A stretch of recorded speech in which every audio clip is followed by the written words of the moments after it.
हई तो मैं जाना था चारू ओरे होइए गइल बा। एमा के तोरी ओरी बिनवा के आ हार्वेस्टर से कटवा दिए। चलो हौ खेतवा तनकी सा नरम रहे ओके देख ली पहले।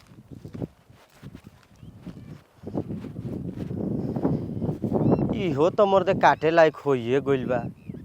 तनकी सा हरियर बा तो का करी तनी मनी मामा भने हो जाला। हो कोनवा तनकी सा देख ली आ ओकरा बाद जाके बाबू ले कह दे कि काटे जो हो गइल बा मोए। चारू ओर ते आदमी लौकत हन, इतना जोर से लागल बा सोच न कि पूछो मत। किने जाई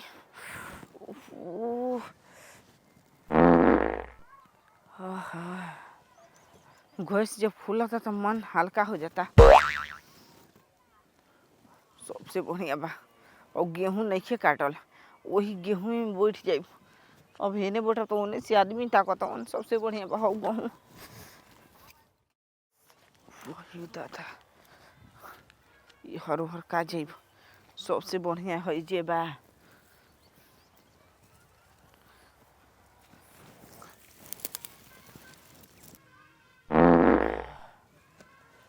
हो दादा।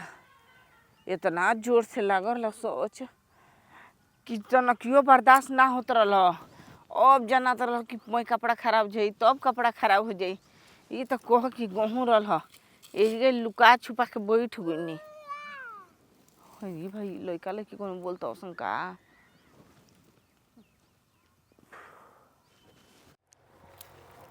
हई देख रे मर्दे चपेटना के कटा गइल आ लपेटनो के कटा गइल। सब दुनिया हाय हाय कइले बा कि जल्दी काट के घरे अनाज ध द। आ एगो हमार मेहरारू बिया कि दिन भर खाली पलंग पर सुततिया। सुतला से काम चली? आजकल आदमी दिनहू में खटेला रतियों में खटेला। ओकरा के समझाई। चल अब ना काटी तो का करबो, अकेला ही ना काटे के पड़ी। काल से लिया के आइम लेकिन जरूर। चलो जना तो चारू ओर तो ठीके हो गइल बा। मैं पाकिए गइल बा। आई हार्वेस्टर एक दिन मैं रौदवा दिए चाहे ई हाथे ले काट दली तो भूसा हो जाई। आ हो के हार्वेस्टर चलवा दिए। हो का करतिया पकालका खेतवा में। ए ए ए ए ये बोला तारे उठ रे। ए हुर हुर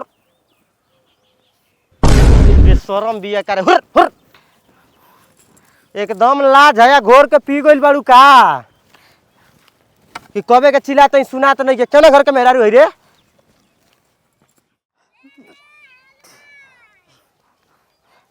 चंदन के। चंदन के हाँ अपना मने नहीं के बुझात के गहूं पाक गइल आदमी कैसे कटी हन। ऊ किनारा बैठल हन जी। किनारा तारे के कटवाई जलिया कांसुआ। जाए दी आज के बाद ना है काहे खिसियत में रह रे का। ना हमार थोड़ी ह, हमर बाबू के ह। तू बाबू के भइल त रह रे ना। तो ऐसे पूछा तो जाना था जैसे जाना था कि हमार हइले ना दूसरा के खेत में आके बोलतनी। चल ठीक। चलो के साफ करो जल्दी। ई का कहतनी जी? ई क्या कहतनी? अरे तो तोहरे ले कटवाई हम। ऊ ना आ जल्दी साफ कर न मारा भूरा वाला तुरंत मुंह थुरा जाई। मैं ओतलाली पोता जाई मुंहे में। ये देखी ना खिसियन जी। हम जानबूझ के ना आके बैठल कब अचानक रौरे पेट खराब हो जाला त रो ना बैठी नहीं हर। ई तो हम कम खिसिया तनी आ बाबू हमार न हिला हिला खिसियाल। हिला हिला का हिला हिला लाठी जाने हम फंस गए जे आके नो। देख हमके जाय दी खोरे। बताओ अबले हमार मेहरारू रही तो सरवा ओकर संगे बाज गई रही। कम हरामी हऊ के तू चंदना मां। जादी हम आज के बाद हमरा खेत में को बुन लत लगाई। सब तो ये बतिया कहला। चली ठीक बैठे जा तनी घर। आना तो चलो हो जा। कहां लिया के जेबे रे? इनका जे बानी तो कटवाई गहूं। अच्छा गहूं कटबैबो। इनका लाज लगत है इधर तरह पाक गइल बा गहूं आके होगत ये जे। कहतनी का बस कहू हगनो। ए भैया देखो हमर साफ करवाओ। घर में रहत तार गैस बना देता आ घर में लैटरिंग नहीं खे कि आके गहूं में लैटरिंग होता। नहीं जी पेट झरा था। पेट झरता तो लैट्रिन भर जाई का कि हमार गहुआ तारा के लौकता। ओ माँ बड़का भसुर हमर घुसर है। मैं खानदानी चलता का पेट झरे वाला। निहरबा खानदानी तहार बाप तो खानदानी ना निहरलस। पहले बात समझो है दतड़ न गहूं मैं पा गइल बा जब हम काटे आई तो महकी कि ना महकी तू 20 बताओ। बरस के छवला खानदानी निहारी। निहारब ना हमरा घर के औरत के देखला बड़ा दूर चला दूर। दूरे ना बानी मर देता नहीं का दतड़ जरी बानी। तू ओकरा खेत में हग के देहलू उ तारा भीरी सटे लागो। जाय दीजिए हम ना जाने कि करे हो ना तो हम कोई और के खेत में बैठ गए रहते। यानी मरद दिन भर अकेले कटिया करी आ मेहरारू के घर में बैठले बैठल ये जीरो पलंग पर सुतले सुतल लग जाता। ये जीरो पानी लेके आइल दिन होने लागी ना सार त नहीं लिए लिए छानल खियबो तो का होई। बाप माई के कहू समोसा लिया के ना खियाओ तो कब आ मेहरारू के पिज्जा हो बर्गर हो। जान तड़ तन दूर हट साना रह जले है ना बाकी जन कैसे तसा जान तड़। हां मेहरारू हमर रोज न मुर्गा के लेग पीस खा ले आ मछली के मूड़ा खा ले बड़का बड़का आ ओकरो से पेट ना भरला न तो ई चुलिए में चोरवा धो देवे ले आ राती में जब सब कोई सुत जाला गाबुर खा ले। एकदम राछ छीने ही का रे। ए सुना ए मछली ना तो बनावा तो एकर माई राछ छीन रहे ऐसे एकर छीन पैदा कैलस। ठीक ताहा कहत तो भाई निकुटिन हरी इधर हसुआ धर ई का होई चले बा काटे कहूं कर पहले हे गेले साफ क के जान त मारब लठिया ले नो सुत जइबू। अरे मर्द हे कर देखा ना लठिया ले मारम के सुत जइबू। हां नहीं तो तू मारो महाराज फरियाद हम फोन कर दे घरे भाला बंदूक आई मारो।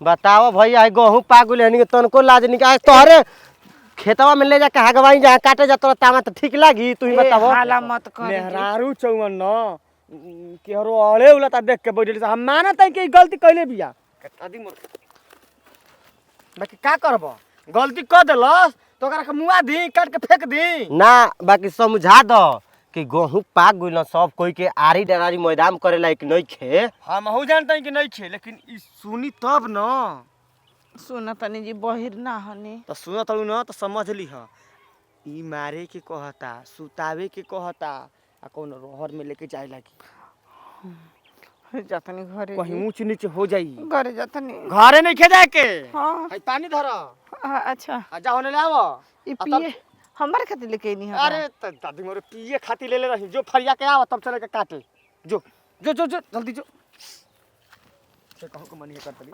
हटाबा दररा चल तरू खिसियाई ना जाला ढेर। अब लाठी लेके के मरब तो पहले वाला जुग जमाना थोड़े बा कि तू एक थप्पड़ मरब तो दूसरा का वाला गा लागे करी ना करी वो तमाचा मारी खींच के मारी अब तने जान जा संकोच के रह गइल हम न कि तहार नाव ध देले न तबे हम चुप हो गइल हई।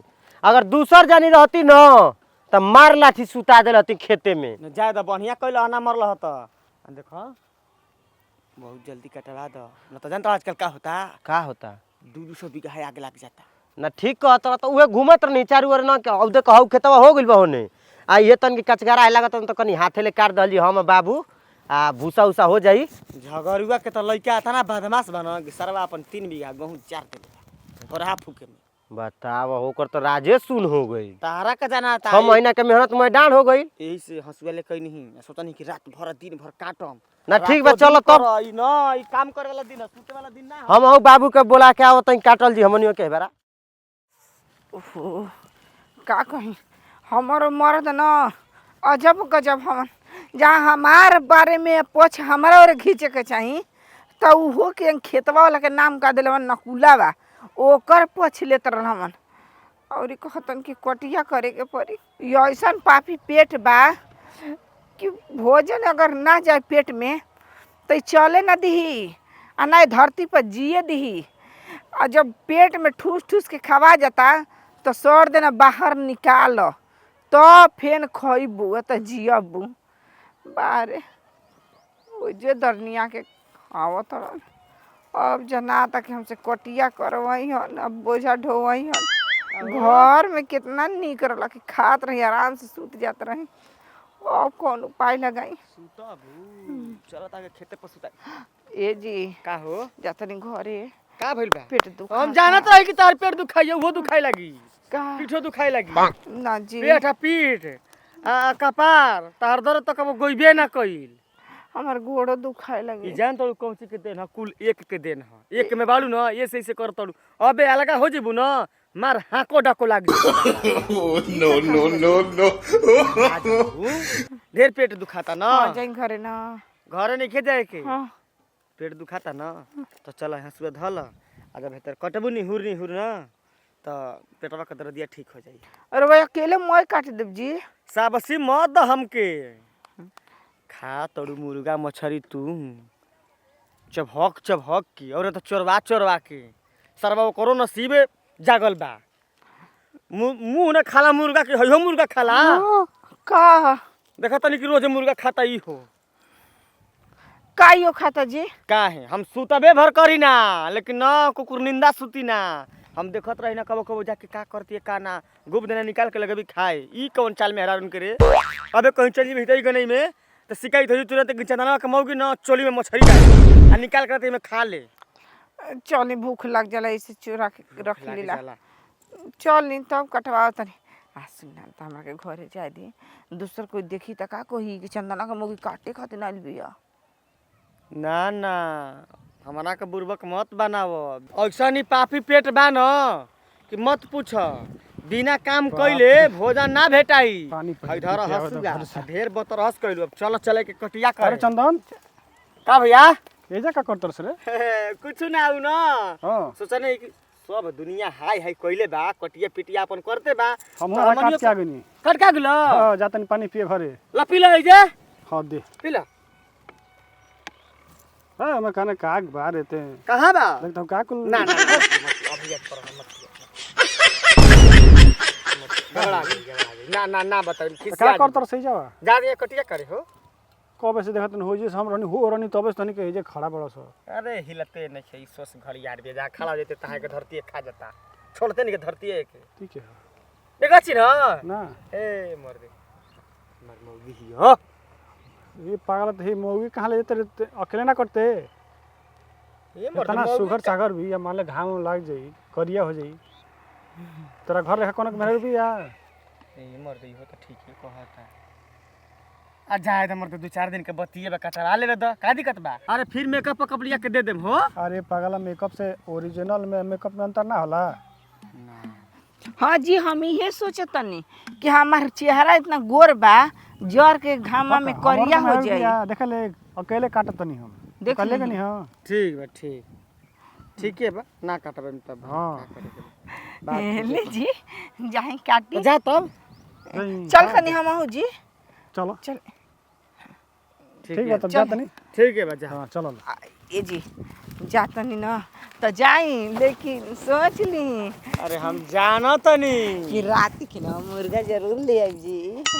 मुर्गा हां सारावा रे गजब हमार मेहरारू बिया रे भैया कहत या कि राती के मुर्गा जरूर लेके आई हौ न सारा आगुला खजान कहाँ ले पीन मार देले ह का करब और चल अकेला ही कटही के न पड़ी ना कटी त मत काटस हम सोच ले बानी जो दिन कटिया करम तो दिन माल भात बनी खइहन त खइहन हम त उधर सुती हन